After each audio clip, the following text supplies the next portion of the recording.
रातिर जदि निद न हुए आम स्किन रे कौन इफेक्ट पड़े। रातिर भलरे निद न आम स्किन एंटी एजिंग देखा जाए, ता सहित पिंपल्स भी हुए, ता सहित डार्क सर्कल हुए। तो से आपको रातिर 7 ରୁ 8 घंटा शोवा निहाती आवश्यक।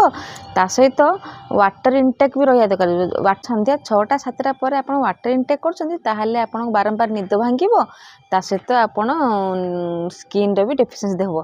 से संध्या पूर्वर आपण ओजन अनुसार आपण पानी वाटर इनटेक ठीक से करूँ, जमती कि प्रति 20 kg 1 लिटर। तो संध्या पूर्वर से आपण पानी कंप्लीट करूँ। खरा बेले खाइबा परे जमा शोबेनी, कहीं खरा बेले जदि आम घंटे 2 घंटा शोई पड़ुचु तो रातिर निद भी हो पारे। हाँ, रातिर जदि बारंबार आमको भोक भी लगे तो सहीटा भी आम प्रोटीन डेफिशिएंसी गोटे कारण। सफिशिएंट नियंतु जमती कि आम क्रेविंग कंट्रोल हम, आउ निद भी आप भल आ स्किन भी ग्लो कर। Thank you.